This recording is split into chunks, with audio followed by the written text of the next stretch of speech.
강원도 평창 근교 산속마을에 위치한 한옥집. 오래된 기와지붕과 낡은 대문이 세월의 흔적을 품은 그곳에서 지은은 조용히 살고 있었다. 19에 결혼해 벌써 셋째, 21의 지은은 여전히 어리고 여려 보였다. 결혼 초반엔 모두가 그녀를 칭찬했다. 참하고 얌전하네. 요즘 보기 드문 며느리감이야. 그러나 시간이 지나도 아이가 생기지 않자 분위기는 달라졌다. 새해가 지나도 소식이 없으면 문제 있는 거 아냐? 서울에서 온 도연 씨는 기가 센 아내한테 눌렸나 보지. 마을 사람들의 수군거림은 지은의 귓가를 떠나지 않았다. 시어머니 윤 여사는 더욱 노골적으로 냉랭해졌다.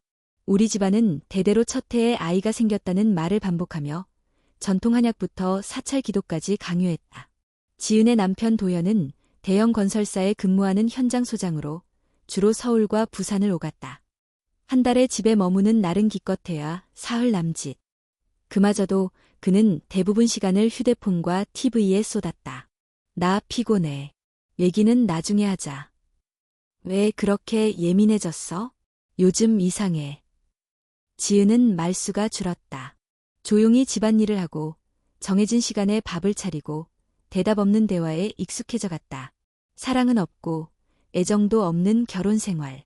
그러나 어디에 하소연할 수도 없었다. 친정어머니 박 여사는 항상 말했다. 참아야 한다. 그게 여자의 복이야. 그러던 어느 날 밤 갑작스러운 복통이 그녀를 덮쳤다. 시어머니는 이미 잠든 뒤였고 도연은 며칠 전 출장을 떠났다. 휴대폰 신호는 불안정했고 마을의 유일한 의원은 문을 닫은 지 오래였다.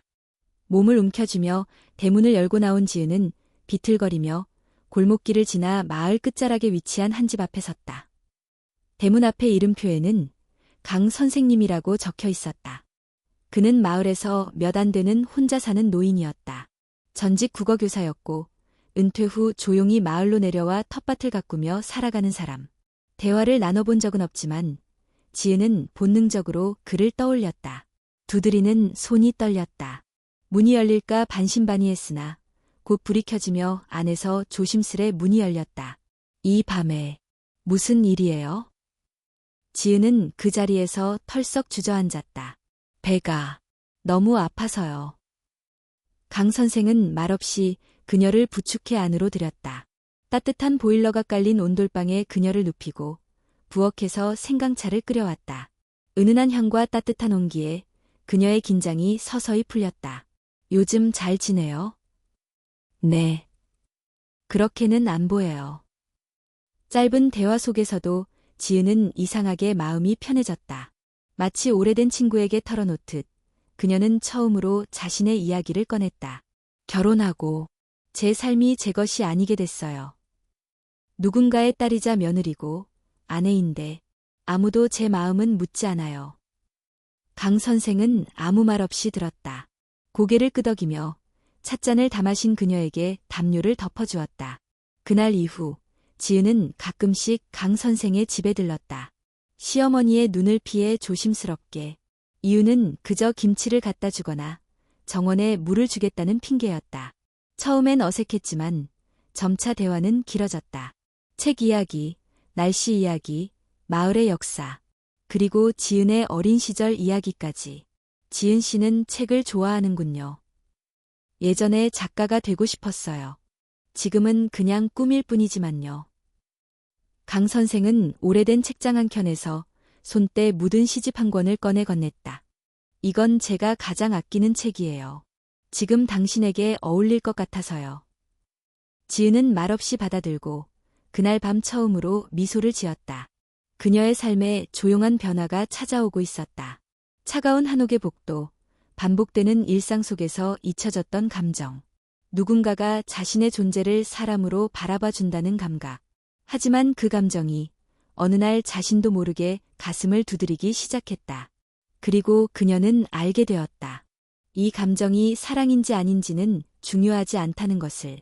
중요한 건 자신이 누군가의 말에 진심으로 귀 기울이고 있다는 사실. 그리고 누군가도 그녀를 그렇게 대하고 있다는 것.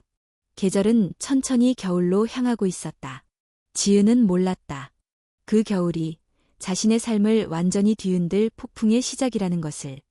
겨울이 다가오면서 마을에는 찬바람이 불기 시작했다. 산에서 내려오는 눈은 조용히 지붕 위에 내려앉고 마을 사람들은 더 일찍 불을 지피고 이불을 꺼내기 시작했다. 지은은 여전히 새벽같이 일어나 물을 데우고 밥을 하고 시어머니 윤 씨의 눈치를 보며 하루를 시작했다. 그러나 이제 그녀의 마음속에는 정과는 다른 어딘가 모를 공간이 생겨 있었다. 그 공간은 따뜻했고 조용했고 그녀의 말을 끊지 않고 끝까지 들어주는 한 사람과 연결되어 있었다. 강 선생. 그와의 만남은 늘 우연한 듯, 그러나 서로가 기다리는 듯 자연스러웠다. 이제는 얼굴이 좋아졌네요. 요즘은 아침 공기가 참 맑아요. 그는 그녀에게 커피를 내리고 책을 권하고 때때로 묵은 된장국을 함께 나눴다. 어느 날은 지은이 직접 만든 찹쌀떡을 들고 와서 건넸다. 선생님, 이거 제가 해봤어요. 어머니 몰래요. 몰래 주는 선물이라 더 귀하네요. 그는 웃으며 떡을 받아들었고 지은은 그 웃음에 따뜻한 기분이 들었다. 어느 날 눈이 쌓인 날씨에 지은은 평소보다 늦게 강 선생의 집을 찾았다. 그날따라 그는 마루에 앉아 낡은 라디오를 듣고 있었다. 조용한 클래식 음악이 흐르고 차가운 공기 속에서도 어딘가 따뜻한 공간 같았다. 지은 씨, 앉아요. 오늘은 음악이 참 좋네요. 지은은 마루에 앉았다. 말없이 둘은 하얀 마당을 바라봤다. 오랜 정적 끝에 강 선생이 말했다. 결혼은 어때요? 묻지 않으셔도 아시잖아요. 그래도 물어보고 싶었어요. 당신 입으로 듣고 싶어서요. 지은은 잠시 말을 잃었다. 그녀는 숨을 크게 들이쉬고 조용히 말했다. 사라는 있어요. 근데 그냥 존재할 뿐이에요. 그의 눈빛이 흔들렸다. 그리고는 천천히 입을 열었다. 저도 아내를 떠나보낸 후 오랫동안 그렇게 살았어요. 살아있다는 느낌보다 그냥 버티는 느낌. 하루가 하루를 덮고 또 지나가는 삶. 지은은 그를 바라보았다. 늙고 주름진 얼굴. 그러나 그 속에 있는 깊고 고요한 눈동자. 그런데 요즘은요? 요즘은요? 누군가의 목소리를 기다리게 돼요. 누군가 오는 발자국 소리를 상상하게 되고요. 지은은 말없이 그의 눈을 마주했다. 아무 말도 하지 않아도 그 의미를 알 것 같았다. 그날 밤 집으로 돌아온 지은은 잠을 이루지 못했다. 누군가와의 대화가 이렇게 마음을 흔들 수 있다는 걸 처음 알았다. 그녀는 자신의 손등을 바라보며 되뇌었다. 이 감정이 뭐지? 며칠 후 강 선생이 집 앞에 감나무에서 딴 홍시 한 바구니를 가져왔다. 시어머니 드리라고요. 집에서 키운 거예요. 감사합니다. 그녀는 고개를 숙이며 감을 받았지만 손끝이 스치던 순간 이상하게 가슴이 떨렸다. 마치 단순한 물건을 넘겨받는 게 아닌 마음 한 조각을 건네받는 것 같았다. 그날 이후 그녀는 매일같이 그를 떠올렸다. 밥을 지으며 방을 쓸며 잠들기 전 조용히 누웠을 때마다 그의 말투, 손짓, 조용한 미소가 떠올랐다. 그리고 마침내 어느 날 저녁 그녀는 남편 도연이 집에 없다는 걸 확인하고 한참을 머뭇거리다 조용히 강 선생의 집을 찾았다. 지은 씨. 그냥 잠시 바람 좀 쐬고 싶었어요. 들어와요. 둘은 말없이 따뜻한 유자차를 나눠 마셨다. 시간이 흘렀고 그녀는 조용히 입을 열었다. 선생님이 있어서 다행이에요. 그는 그 말을 듣고 눈을 감았다. 그리고는 조용히 그러나 단단한 목소리로 말했다. 나도 그래요. 당신이 와줘서 고마워. 그날 밤 아무 일도 일어나지 않았다. 하지만 두 사람은 서로의 눈을 오래 바라보았고 마음의 문이 아주 조금 더 열렸다. 그것은 연애가 아니었다. 욕망도 아니었다. 그것은 단지 서로가 서로에게 필요한 존재라는 걸 깨닫는 순간이었다. 지은은 집으로 돌아가는 길에 하늘을 올려다보았다. 별이 유난히 밝게 빛나는 밤이었다. 그녀는 생각했다. 이 평화가 오래가면 안 되는 걸까? 그러나 마음 한켠에서는 알고 있었다. 이 조용한 틈새가 언젠가는 들켜질 것이고 그 순간 모든 게 무너질지도 모른다는 것을. 하지만 그럼에도 불구하고 그녀는 내일이 오기를 기다리고 있었다. 내일도 그를 만나기 위해. 초봄의 끝자락, 산속 마을에는 다시 한번 비가 내렸다. 겨울에 찬 기운이 아직 남아있는 공기 속에서 비는 유난히 차갑고 무거웠다. 지은은 작은 이불에 몸을 말고 누워 있었다. 시어머니는 친척 집에 갔고 도연은 여전히 출장 중이었다. 집은 적막했다. 비 내리는 소리만이 천장을 때리며 긴 밤을 알리고 있었다. 그날 하루 종일 가슴이 먹먹했다.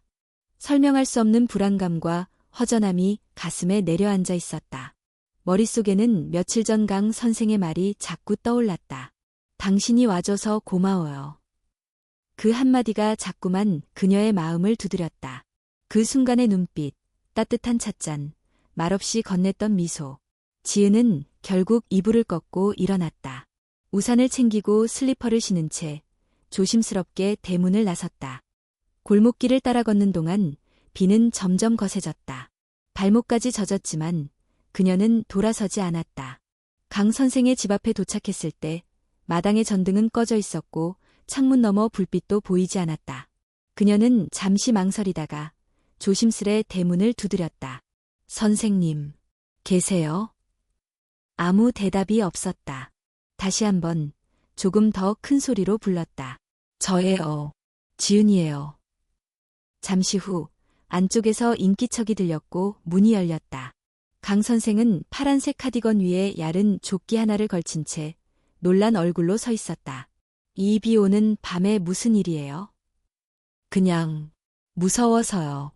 혼자 있기가. 그는 말없이 문을 열어주었다.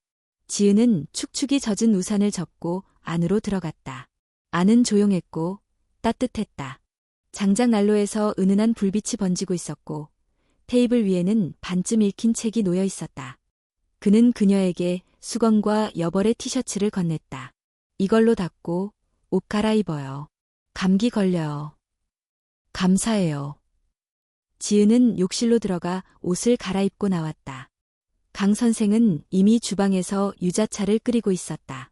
그녀는 조용히 식탁에 앉았고 그는 말없이 잔을 건넸다. 오늘은 무슨 일이 있었나요? 아무 일도 없었어요. 그런데도 마음이 답답해서 그냥 여기 오고 싶었어요. 그는 고개를 끄덕이며 자신도 모르게 조용히 말했다. 잘 왔어요. 두 사람은 말없이 잔을 비웠다. 창밖에서는 여전히 비가 내리고 있었고 벽난로는 따뜻한 숨을 쉬는 듯 고요히 타오르고 있었다. 지은은 조심스럽게 손을 뻗어 테이블 너머 그의 손등을 가볍게 스쳤다. 그 순간 두 사람 모두 움직임을 멈췄다. 지은 씨. 미안해요. 그냥 지금 이 순간만큼은 누구라도 내 편이었으면 했어요. 그의 손이 천천히 그녀의 손 위에 겹쳐졌다. 아무 말도 없었다. 그저 조용히 손을 마주 잡은 채 한참을 앉아 있었다. 시간이 얼마나 흘렀을까. 갑자기 문 밖에서 큰 소리가 났다. 누군가가 마당을 가로지르는 듯한 발소리, 이어지는 문 흔들림. 강 선생은 깜짝 놀라며 문 쪽으로 갔지만 아무도 없었다. 대신 바람에 날려온 듯한 젖은 코트 한 벌이 대문 앞에 떨어져 있었다. 이상하네요. 이 시간에 누가. 그는 고개를 갸웃했고 지은은 불안한 눈빛으로 그를 바라봤다. 갑작스러운 외부의 흔들림은 두 사람의 평온을 깨뜨렸다. 그날 밤 지은은 강 선생의 방 옆 작은 온돌방에서 하룻밤을 묵었다. 그는 조용히 방 안 이불을 펴주고 문을 닫으며 말했다. 불안할 땐 언제든 와요. 그러나 우리가 어떤 경계 위에 있는지는 항상 기억해야 해요. 지은은 조용히 고개를 끄덕였다. 그녀의 눈엔 눈물이 맺혀 있었다. 그리고 그날 밤 그녀는 악몽을 꿨다. 비 내리는 밤 자신이 눈을 뜬 채도 아닌 감은 채도 아닌 어딘가에서 낯선 손길에 휘말리는 꿈. 누군가가 그녀를 끌어안았고 저항할 수 없었다. 눈을 떠도 목소리를 내도 아무도 들리지 않았다. 다음 날 아침 지은은 땀에 흠뻑 젖은 채 눈을 떴다. 강 선생은 이미 마당에서 물을 주고 있었다. 그녀는 얼떨결에 인사를 하고 집으로 돌아갔다. 그날 이후 그녀는 한동안 그를 찾지 않았다. 하지만 한 달 뒤, 그녀는 병원을 찾았다. 속이 메스꺼리고 어지러움이 지속되었기 때문이다. 간호사는 말했다. 축하드려요. 임신 6주입니다. 지은은 말없이 손에 쥔 진단서를 바라보았다. 그녀의 손이 떨리고 있었다. 병원에서 돌아오는 길, 지은은 아무 말도 하지 않았다. 버스 창밖으로 펼쳐진 초록빛 논과 산자락이 눈에 들어오지 않았다. 손에 쥔 임신 진단서가 무겁게 느껴졌다. 그녀는 길게 숨을 들이쉬었다. 머릿속은 혼란스러웠다. 어떻게 이럴 수 있지? 도현 씨와는 지난 겨울 이후로는 거의 말도 섞지 않았는데. 하지만 단 한 번, 강 선생과의 그날 밤, 그리고 그보다도 전, 비 오는 밤의 그 이상한 기억. 지은은 갑작스레 식은땀이 났다. 차가운 손끝으로 이마를 훔쳤다. 임신은 축복일 수도 있다. 하지만 그녀에게 지금 이 상황은 파국의 문을 여는 열쇠와 같았다. 그녀는 며칠을 망설이다가 결국 아무 말 없이 병원 진단서를 서랍에 넣었다. 그러나 몸은 점점 변화를 느끼고 있었고 식욕과 피로감, 구토가 시어머니의 눈을 피할 수는 없었다. 요즘 왜 이렇게 멍하니 있어? 살도 빠지고 혹시 어디 아픈 거야? 윤 여사는 의심스러운 눈빛으로 그녀를 바라봤다. 그리고 며칠 뒤 지은의 방을 뒤진 끝에 진단서를 발견하고 말았다. 임신. 그 소식은 집안을 순식간에 뒤집었다. 시어머니는 눈물을 흘리며 말했고 지은은 아무 말 없이 고개를 숙였다. 우리 집에도 드디어 아기가 생겼다니. 조상님이 도우셨구나. 도연은 출장을 마치고 돌아온 날 저녁, 조용히 앉아있는 지은을 바라보며 담담히 말했다. 정말 내 아이야. 지은은 숨이 멎는 것 같았다. 그녀는 대답하지 못했고 도연은 천천히 서랍을 열어 뭔가를 꺼냈다. 작은 봉투였다. 이건 내가 의뢰한 DNA 검사 결과야. 병원에서 샘플 채취한 거 기억하지? 지은의 얼굴이 하얗게 질렸다. 도연은 봉투를 뜯고 결과지를 꺼냈다. 잠시 정적이 흘렀다. 부적합. 친자 가능성 없음. 그의 목소리는 낮고 무표정했지만 눈동자 속 분노는 금세 불꽃처럼 일어났다. 도대체 누구 아이야? 지은은 그제야 말을 했다. 몰라요. 뭐? 정말 몰라요. 기억이 안 나요. 그녀는 울음을 터뜨렸다. 무릎을 꿇고 얼굴을 감싼 채 말했다. 한 번도 바람핀 적 없어요. 그런데 비 오는 그날 밤 무슨 일이 있었는지 모르겠어요. 선생님 집에 있었는데. 강 선생. 도연은 벌떡 일어나더니 거칠게 집을 나섰다. 윤 여사는 그 뒤를 쫓아갔다.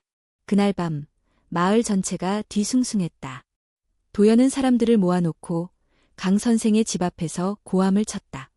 이 사람이 우리 집 며느리를 건드렸습니다. 70 넘은 노인이 21살 아내한테 손을 댄 거예요. 사람들은 술렁였고 몇몇은 핸드폰을 꺼내 사진과 영상을 찍었다. 강 선생은 문을 열고 나와 조용히 말했다. 지은 씨는 저에게 따뜻한 사람이었습니다. 그녀가 외로웠던 것도 상처받았던 것도 모두 알고 있었습니다. 그런 말로 책임을 피할 수 있을 줄 알아요? 책임지겠습니다. 그의 말에 도연은 순간 멈칫했다. 그러나 이내 다시 소리쳤다. 경찰에 신고할 겁니다. 법적으로 끝까지 갑니다. 지은은 그날 밤 짐도 제대로 싸지 못한 채 집에서 쫓겨났다. 윤 여사는 그녀의 얼굴에 찬물을 끼얹으며 말했다. 우리 집안을 더럽혔다. 다시는 이 마을에 발붙이지 마라. 한밤중 지은은 가방 하나만 들고 비를 맞으며 강 선생의 대문 앞에 섰다. 죄송해요. 이렇게 될 줄 몰랐어요. 그는 말없이 그녀를 안으로 들였다. 그날 그녀는 벽난로 옆 작은 소파에서 웅크리고 잠들었다. 다음 날 아침 마을 커뮤니티 게시판과 SNS에는 강원도 며느리 사건이라는 제목의 글이 빠르게 퍼지고 있었다. 할아버지와 며느리의 부적절한 관계, 충격 DNA 결과, 전직 교사가 벌인 충격적 스캔들. 사진에는 지은이 무릎 꿇고 울고 있는 장면과 도연이 결과지를 흔드는 모습이 담겨 있었다. 댓글은 차가웠고 무자비했다. 정신병자들 아니냐? 20살 차이. 진짜 더럽다. 아이는 고아원으로 보내라. 지은은 인터넷도 켜지 못하고 외출도 하지 않았다.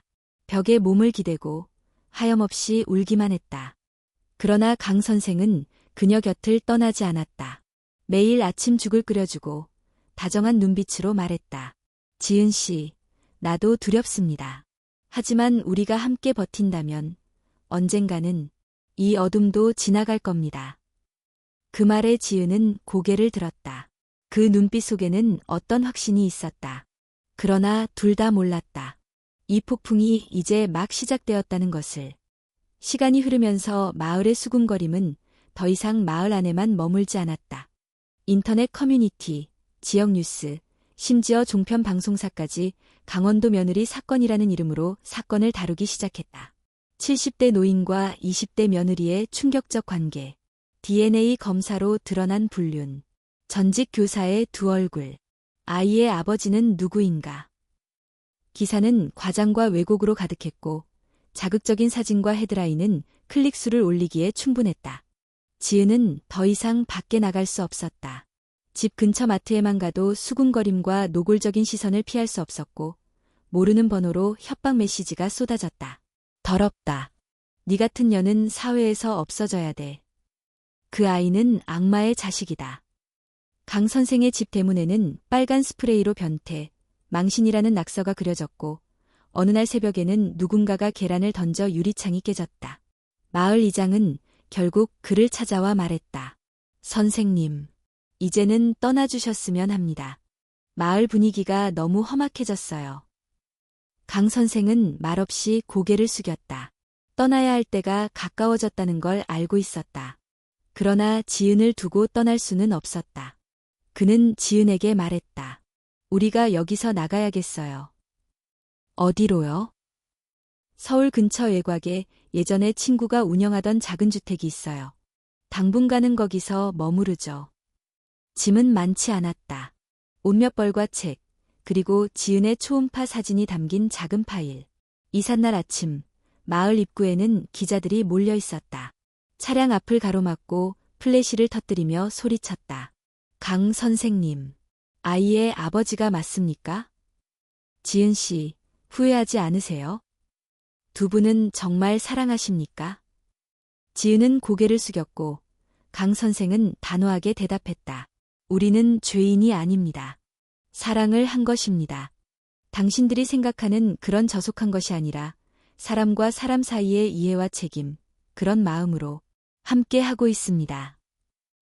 그 말은 다음날 주요 언론의 헤드라인으로 실렸다. 강 선생 죄인 아니다. 사랑한 것뿐. 댓글은 다시 불길처럼 번졌다. 저게 사랑이면 세상 모든 범죄가 사랑이지.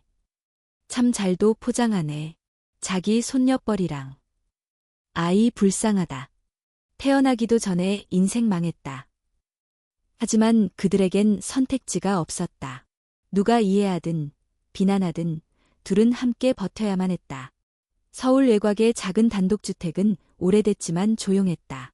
주변은 숲과 하천으로 둘러싸여 있었고 이웃들과의 거리가 멀어 다행히 얼굴을 마주칠 일도 없었다. 지은은 매일 아침 해가 들기 전에 일어나 밥을 짓고 청소를 하며 일상을 회복해 나갔다. 강 선생은 그녀에게 말했다. 지은 씨, 이곳에서만큼은 웃어도 돼요. 누가 보지 않으니까. 지은은 작게 웃었다. 그리고 오래간만에 거울 앞에서 자신의 얼굴을 바라봤다. 캥한 눈과 말라버린 볼, 그러나 복부는 조금씩 불러오고 있었다. 어느 날 밤, 그녀는 조심스럽게 입을 열었다. 선생님, 정말 괜찮으세요? 저 때문에 이렇게까지. 나는 나를 지키는 거예요. 당신이 아니라 내 마음이 원하는 걸 선택한 거죠. 그의 눈빛은 흔들림 없었고 지은은 그제야 울음을 터뜨렸다. 그날 밤 두 사람은 처음으로 같은 방에서 잠을 잤다. 부드럽게 손을 맞잡고 서로의 숨소리를 들으며 긴 밤을 버텼다. 그러나 평화는 오래가지 않았다. 몇 주 뒤 지은은 산부인과에 정기검진을 받으러 갔다.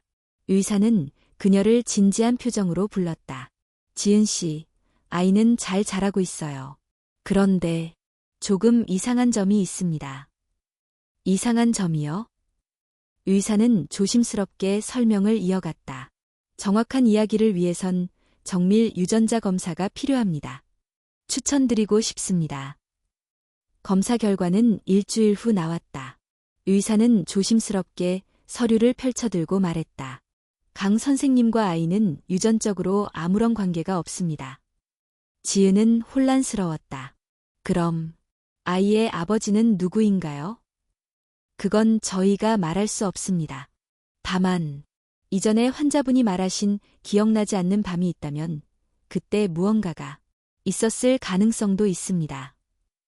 그녀의 손에서 진단서가 떨어졌다. 머릿속은 하얘졌고 가슴은 마치 주먹으로 맞은 듯 무거워졌다. 그녀는 천천히 집으로 돌아와 강 선생에게 말했다. 선생님, 아이는 선생님의 아이가 아니래요. 그는 아무 말 없이 그녀를 바라봤다. 그러다 천천히 다가와 그녀의 손을 잡고 말했다. 괜찮아요. 그 아이가 누구의 아이든 나는 그 아이의 할아버지이자 아버지가 될 겁니다. 하지만 나는 당신을 선택했어요. 그리고 그 선택은 후회하지 않아요. 지은은 그의 품에 안겨 흐느꼈다. 세상이 무너지는 듯한 순간에도 유일하게 자신을 있는 그대로 받아들여주는 사람이 있다는 사실이 그녀를 지탱하게 했다. 그러나 그 순간 두 사람은 또 하나의 그림자가 자신들을 향해 다가오고 있다는 것을 알지 못했다. 서울 시내의 어느 변호사 사무실. 정장 차림의 한 남자가 서류를 내려놓고 말했다. 이 아이, 혹시 제 아이일지도 모릅니다. 서울 외곽의 조용한 주택에서의 생활은 지은에게 작은 안정을 가져다 주었다. 여전히 세상의 시선은 차가웠고 뉴스 댓글은 끊임없이 그녀를 향해 독을 뿜었지만 집 안만큼은 조용하고 따뜻했다. 그녀는 임신 7개월째에 접어들었다. 배는 확연히 불러왔고 아이의 움직임도 점점 더 또렷해졌다. 강 선생은 매일 아침 직접 손으로 죽을 끓여 그녀에게 먹이고 산책을 함께하며 태명을 부르곤 했다. 민준아, 잘 크고 있지? 너만큼은 세상에서 환영받는 존재가 되기를. 지은은 그런 강 선생의 모습에서 진심을 느꼈다. 그가 아이의 생물학적 아버지가 아니라는 사실은 이제 중요한 문제가 아니었다. 어느 날 강 선생이 조심스럽게 입을 열었다. 지은 씨, 우리 혼인신고를 합시다. 지은은 놀라서 눈을 크게 떴다. 지금 상황에서요? 혼인신고가 아니라면 당신도 아이도 법적으로 아무 보호를 받을 수 없어요. 내가 보호자가 되어야 출산도 병원 치료도 모두 안정적으로 진행될 수 있어요. 지은은 한참을 망설였다. 그러나 결국 고개를 끄덕였다. 며칠 뒤 두 사람은 동사무소를 찾았다. 창구 직원은 서류를 훑다 말고 한참을 지은을 쳐다봤다. 연령차가 좀 크시네요. 괜찮으시겠어요? 강 선생은 미소를 지으며 말했다. 서로가 서로를 책임질 마음만 있다면 나이는 숫자일 뿐입니다. 그 말은 순간 그 공간을 조용하게 만들었다. 서류 도장을 찍고 나오는 길, 지은은 하늘을 올려다보며 말했다. 나 이제 당신 아내네요.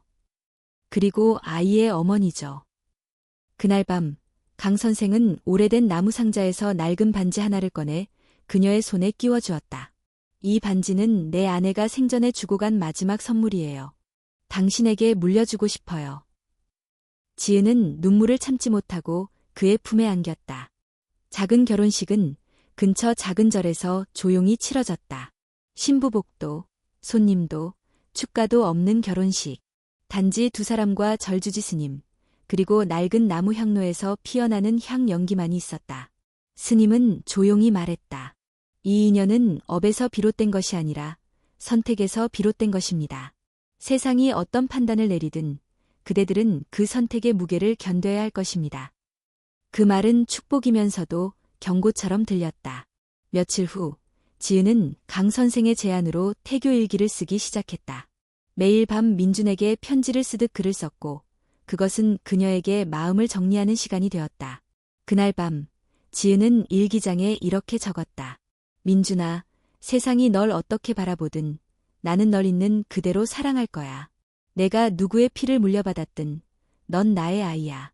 그리고 그 글을 마치자마자 갑작스럽게 복부에 찌릿한 통증이 찾아왔다. 선생님, 배가 이상해요. 강 선생은 놀라서 급히 병원으로 전화를 걸고 그녀를 안아 들고 차에 태웠다. 병원에 도착하자마자 지은은 진통이 시작되었고 의사들은 급히 응급수술을 준비했다. 조산 가능성이 있습니다. 아이가 위험할 수 있어요. 그 말을 듣는 순간 강 선생의 얼굴이 하얗게 질렸다. 그는 병실 밖에서 두 손을 꼭 모은 채 중얼거렸다. 제발, 민준아, 살아서 나와다오. 수술은 3시간 가까이 이어졌다. 마침내 아이의 울음소리가 들려왔고 지은은 산소호흡기 너머로 의사의 입모양을 읽었다. 아이는 살아있습니다. 다만 상태가 불안정합니다. 민주는 인큐베이터에 들어갔고 체온, 호흡, 심박 모두 기계에 의존하고 있었다. 지은은 병상에서 깨어난 뒤 아이를 처음 마주했다. 작고 연약한 몸, 아직 완전히 피지 못한 손가락, 그리고 작은 입술. 그녀는 눈물을 흘리며 말했다. 너무 작다. 너무 약하잖아. 그러나 의사는 말했다. 다행히 적합한 혈액을 찾았습니다. 급하게 연락된 공혈자께서 도와주셨습니다. 그 순간 병실 문이 열리고 한 남자가 조용히 들어왔다. 검은 셔츠, 단정한 머리, 무표정한 얼굴. 지은은 그를 알아보지 못했다. 하지만 강 선생은 순간 움직임을 멈췄다. 성우야. 남자는 조용히 고개를 끄덕였다. 오랜만이에요, 아버지. 강 선생의 아들, 성우. 10년 전 아내의 장례식을 끝으로 집을 떠났던 그가 아이를 살리기 위해 돌아온 것이었다. 지은은 혼란스러웠다. 이 남자는 누구이며 왜 갑자기 나타났는가. 그러나 강 선생은 그를 끌어안으며 울기 시작했다. 고맙다. 정말 고맙다. 성우는 말없이 아버지를 받아주었다. 그리고 지은을 향해 조용히 말했다. 아이는 괜찮을 겁니다. 강하니까요. 그날 밤 지은은 혼자 병실에 앉아 생각했다. 민주는 살아남았다. 성우라는 낯선 남자가 구해준 생명.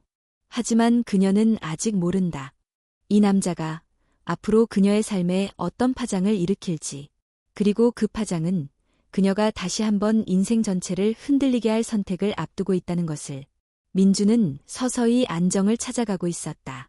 인큐베이터 안에서 작은 손을 움직이고 눈을 조금씩 뜨는 아이를 바라보며 지은은 매일같이 기도를 올렸다. 사라져서 고마워. 민준아, 넌 정말 강한 아이야. 병원 복도에서 성우는 늘 조용히 있었다. 아이가 수혈을 받아야 한다는 병원 연락을 받고 곧장 피를 제공한 그는 정작 자신의 존재를 드러내는 데에는 매우 조심스러웠다. 지은은 처음엔 그를 경계했다. 그는 낯선 사람이었고 동시에 남편이자 시아버지가 된 사람의 아들이었다. 그러나 며칠이 지나면서 지은은 성우가 아이를 바라보는 눈빛에서 어떤 진심을 느끼기 시작했다. 그는 하루에도 몇 번씩 병실 앞 의자에 앉아 있었다. 아무 말 없이 책 한 권을 들고 앉아 있다가 지은이 지나가면 조용히 고개를 숙이고 인사했다. 지은 씨. 안녕하세요. 어색한 인사가 이어졌다. 처음엔 몇 초, 그 다음엔 몇 분 시간이 지나면서 둘 사이의 대화는 조금씩 길어졌다. 아이는 이젠 괜찮을까요? 네, 의사 말로는 다음 주쯤 인큐베이터에서 나올 수 있을 거라고 했어요. 정말 다행이네요. 그는 항상 조심스럽고 절제된 말투로 대화했다. 강 선생과의 대화는 더 적었다. 하루는 지은이 복도에서 그들을 마주쳤다.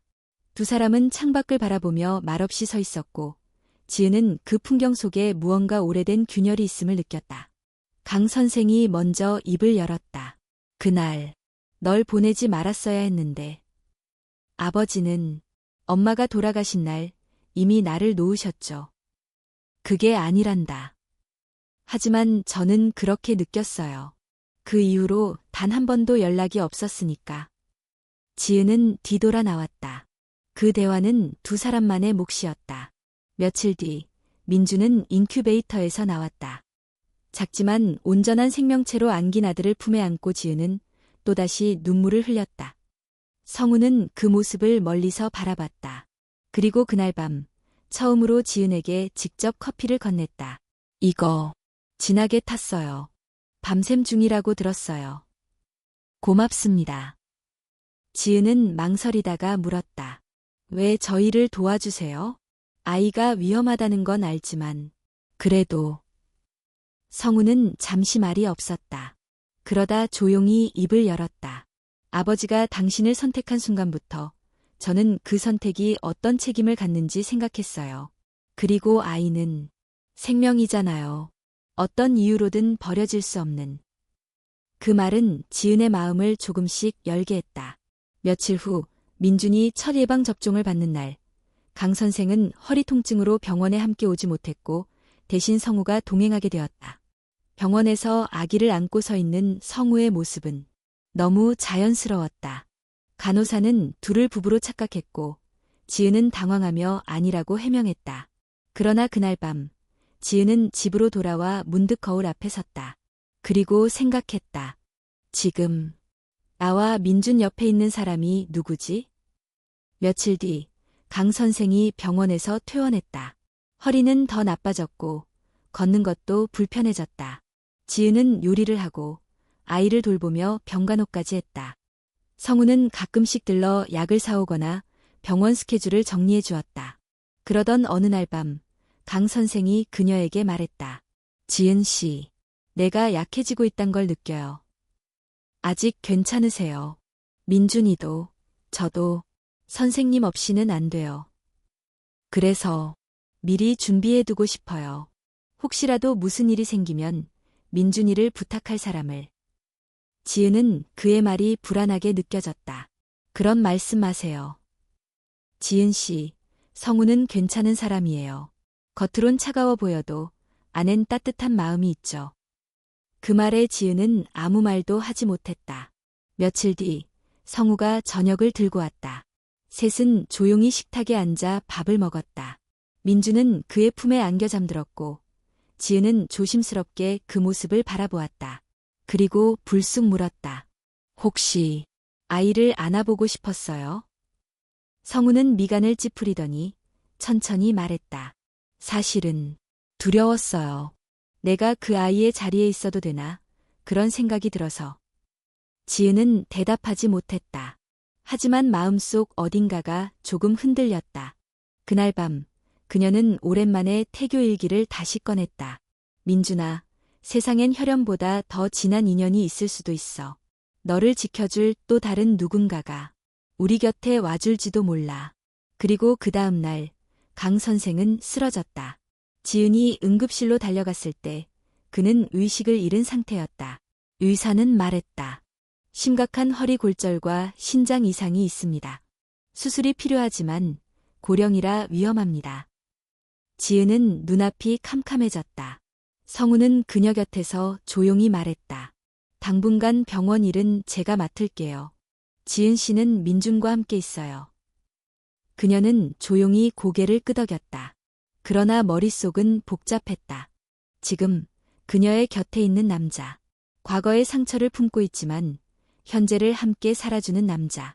그리고 문득 가슴 깊은 곳에서 처음 느껴지는 낯선 떨림. 그 떨림이 무엇인지 지은은 아직 말할 수 없었다. 하지만 분명한 건 하나였다. 민준의 인생에서 누가 아버지가 될 것인가. 그 선택의 시간이 다가오고 있다는 것이다. 강 선생은 병실에 누워 있었다. 의식은 돌아왔지만 말수가 줄었다. 수술은 성공적이었으나 회복은 더딘 편이었다. 그는 이제 휠체어 없이는 이동이 어려웠고 약물 치료와 재활이 병행되어야 했다. 지은은 매일 병실을 오가며 식사를 챙기고 민준의 사진을 보여주며 말했다. 오늘은 엄마 닮은 표정 지었어요. 이마에 주름이 쫙 잡히는 게 꼭 선생님처럼요. 강 선생은 작게 웃었지만 눈빛은 멍했다. 마치 무언가를 곱씹고 있는 사람처럼. 그날 밤 성우는 지은에게 말했다. 아버지가 저한테 편지를 남기셨어요. 편지요. 그날 병원 오기 전날 밤 책상 서랍 안에 유서를 쓰셨더라고요. 지은은 숨을 멈췄다. 성우는 조용히 가방에서 봉투 하나를 꺼내 건넸다. 직접 읽으세요. 지은은 떨리는 손으로 봉투를 열었다. 지은 씨, 이 편지를 당신이 읽게 되는 날, 나는 아마 병상에 누워 있거나 혹은 이미 당신 곁에 없을지도 모르겠군요. 나는 당신에게서 삶의 마지막 따뜻함을 느꼈습니다. 당신이 겪어온 고통과 외로움을 누구보다 잘 이해한다고 생각했지만 그 안에 내가 얼마나 무력했는지도 잘 알고 있습니다. 민준이가 태어난 날, 나는 신께 처음으로 기도했습니다. 그 아이가 누구의 피를 물려받았든 나는 그 아이의 삶을 책임지고 싶었습니다. 지은은 눈을 감고 깊은 숨을 쉬었다. 편지는 계속 이어졌다. 하지만 이제 나는 물러서야 할 것 같습니다. 당신과 민준이의 미래는 더 이상 내 곁이 아니라 새로운 빛을 향해 가야 합니다. 성우는 상처도 많고 아직도 나에 대한 원망을 품고 있지만 그는 단단한 사람입니다. 그가 당신과 민준을 지킬 수 있다면 나는 그걸로 충분합니다. 지은은 편지를 가슴에 안고 조용히 울었다. 그 울음은 슬픔만이 아닌 감사와 안도, 그리고 예고된 이별에 대한 준비였다. 며칠 후 병원에서 지은을 찾는 낯선 여성이 나타났다. 마른 체형의 수척한 얼굴, 눈가에 깊은 주름이 패인 중년 여성이었다. 혹시 지은 씨 맞죠? 네, 그런데요. 이 편지를 맡아달라는 사람이 있어서요. 그녀는 봉투를 건넸다. 발신인은 박 여사 지은의 친정 어머니였다. 편지엔 믿기 어려운 내용이 담겨 있었다. 지은아, 사실 너를 결혼시킬 때부터 난 알고 있었단다. 그 집안이 너를 사람으로 대하지 않을 거란 걸. 하지만 내가 무릎을 꿇은 이유는 너를 지켜주고 싶어서가 아니라 내 체면과 불안 때문이었어. 그리고 가장 큰 비밀 하나. 그날 밤 너에게 무슨 일이 있었는지 나는 어렴풋이 알고 있었단다. 지은의 눈동자가 흔들렸다. 그 밤 마을 근처를 배회하던 외지 남자가 있었어. 술에 취해 쓰러졌다는 소문이 돌았고 누군가 그를 선생님 댁 근처에서 봤다고도 했어. 혹시라도 그날의 기억이 어렴풋이 떠오른다면 너는 절대 그 일을 탓하지 말렴. 내 잘못이 아니니까. 절대 아니야. 지은은 편지를 덮고 식은 숨을 내쉬었다. 그녀의 머릿속에서 그날 밤의 한 장면이 떠올랐다. 비가 쏟아지던 마당. 낯선 남자의 그림자. 손목을 붙잡는 거친 힘. 차가운 바다. 그리고 어두운 천장. 그날 밤 그녀는 혼자가 아니었다. 그날 밤의 상처는 오랫동안 무의식에 잠들어 있었고 이제야 서서히 드러나고 있었다. 지은은 병실로 돌아가자마자 성우를 찾았다. 성우 씨, 저 아이 아버지가 누구인지 이제는 확실하게 말할 수 없어요. 하지만 분명한 건 선생님도 아니고 당신도 아니라는 거예요. 성우는 조용히 그녀를 바라봤다. 그리고 입을 열었다. 지은 씨, 전 처음부터 그게 중요하지 않았어요. 그 아이는 이제 제 조카고 더 나아가선 제 가족이니까. 그 말에 지은은 눈을 피했다. 하지만 제가 상처받은 만큼 당신도 상처받게 하고 싶지 않아요. 그 상처를 함께 나누는 게 가족 아닐까요? 성우의 말은 단호했고 진심이 담겨 있었다. 며칠 뒤 강 선생은 퇴원했다. 휠체어에 앉아 민준을 안아보며 말했다.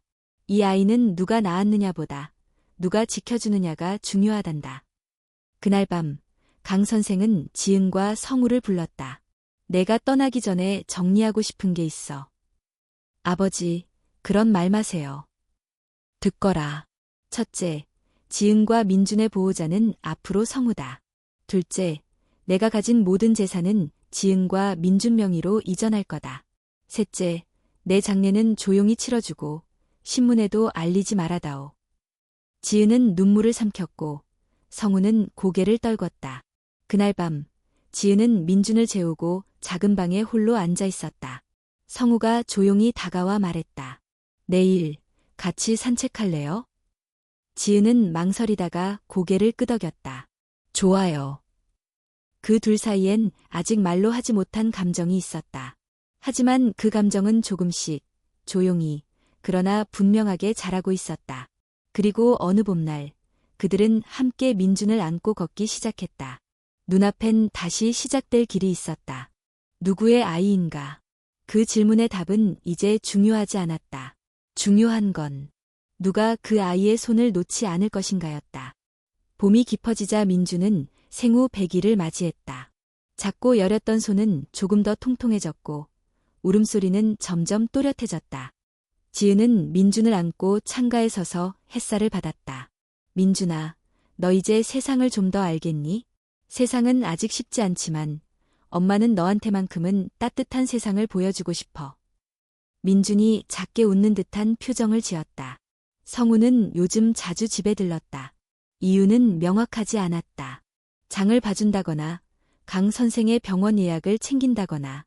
하지만 무엇보다 그는 민준을 보기 위해 오는 것이 분명했다. 그는 민준을 안고 바닥에 앉아 조심스럽게 말했다. 이 아이가 자라서 나를 뭐라고 부를까요? 삼촌, 아저씨.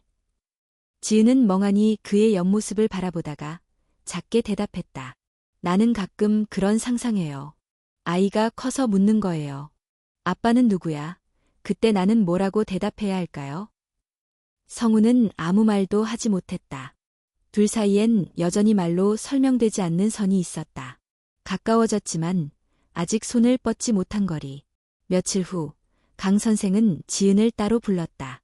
내가 살아있는 동안 너희 둘을 붙잡고 싶은 마음은 없다. 하지만 내 마음을 솔직히 들여다보는 것도 필요하단다. 지은은 조용히 물었다. 선생님은 성우 씨를 용서하셨어요? 강 선생은 잠시 침묵했다. 용서라기보다는 내가 그 아이에게 사과할 시간이 너무 늦었다는 걸 알았지. 아이 엄마가 세상을 떠난 날 나는 무너졌고 성우도 함께 무너졌어. 그 아이를 혼자 싸우게 놔뒀다는 죄책감은 지금도 날 괴롭혀. 지은은 고개를 숙였다. 지은아, 누가 너를 타다든 누가 그 아이의 아버지인지 묻든 가장 중요한 건 내가 지금 누구 곁에 있고 싶은가야. 사람은 결국 함께 걸을 사람을 선택해야 해. 그 말은 오래도록 지은의 가슴에 남았다. 며칠 뒤 마을에서 작은 일이 있었다. 지은이 민준을 안고 근처 공원에 산책을 나간 날, 한 중년 여성이 다가왔다. 당신이 그 여자예요? 지은은 얼어붙었다. TV에서 봤어요. 할아버지랑 결혼한 그 여자. 근데 애는 또 다른 남자아이라며? 지은은 아무 말도 하지 않았다. 그 순간 성우가 뒤에서 다가와 민준을 받아 안았다. 그만하시죠.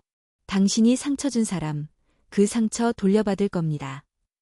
여성은 눈을 흘기며 돌아섰고 성우는 말없이 지은을 바라봤다.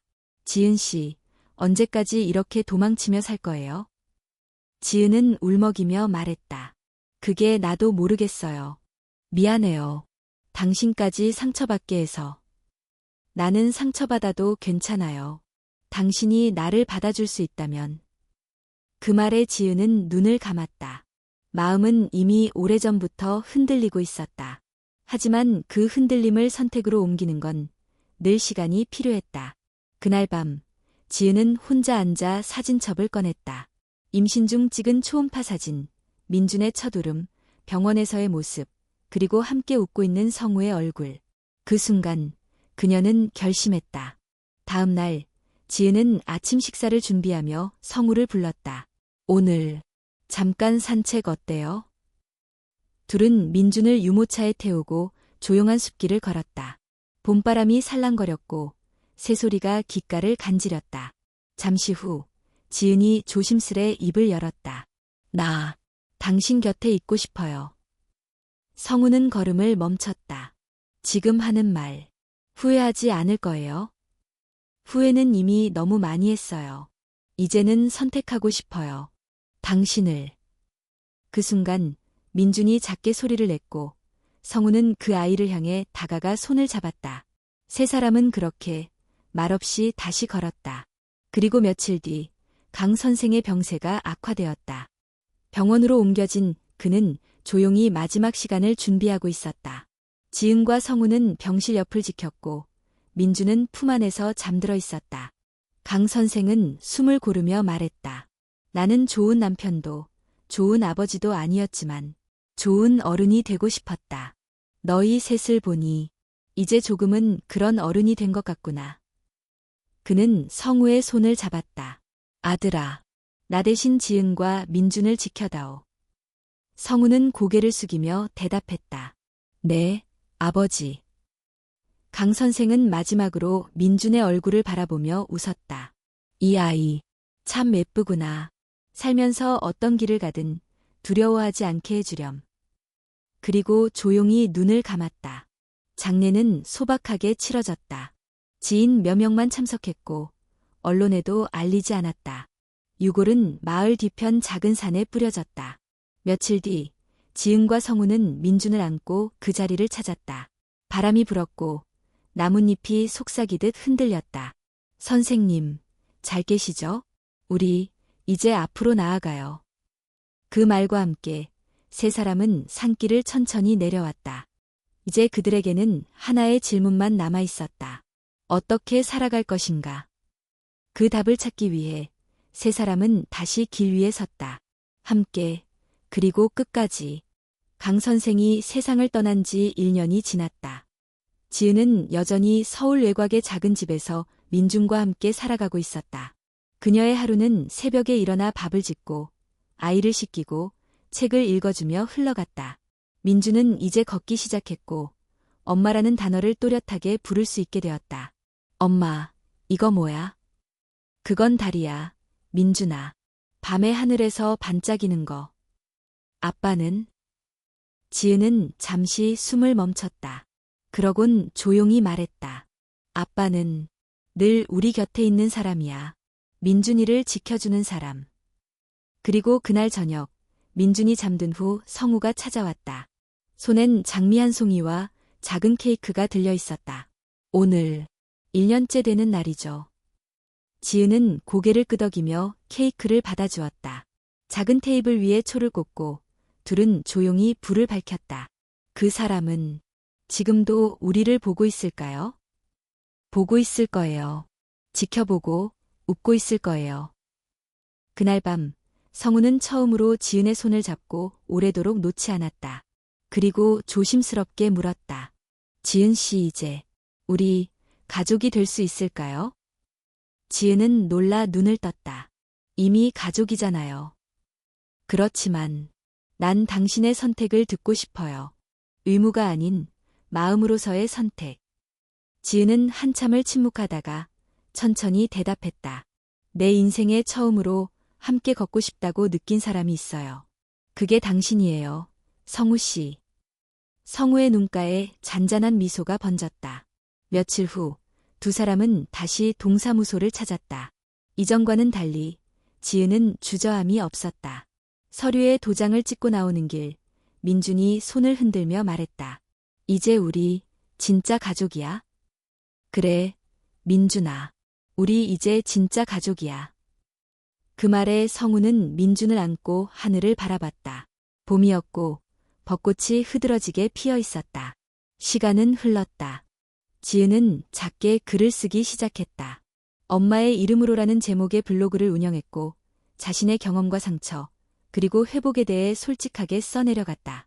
의외로 많은 사람들이 공감했고 응원의 댓글이 하나둘 달리기 시작했다. 당신의 용기에 감동받았습니다. 저도 혼자 아이를 키우고 있어요. 덕분에 위로받았어요. 가족은 피로만 이루어지지 않는다는 걸 배웠어요. 지은은 더 이상 자신을 숨기지 않았다. 과거를 부끄러워하지도 미래를 두려워하지도 않았다. 어느 날 방송국에서 연락이 왔다.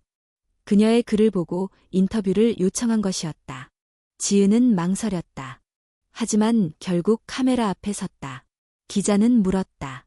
당신에게 가족이란 무엇인가요? 지은은 잠시 생각하다가 미소 지으며 대답했다. 가족은 함께 버티는 사람들이에요. 피보다 진한 책임, 사랑보다 깊은 선택, 그리고 어떤 순간에도 서로를 놓지 않겠다는 약속. 그 방송이 나간 후 오래전 그녀를 손가락질하던 사람들이 조용해졌다. 물론 여전히 비난하는 이들도 있었지만 지은은 더 이상 흔들리지 않았다. 그녀는 이미 알고 있었다.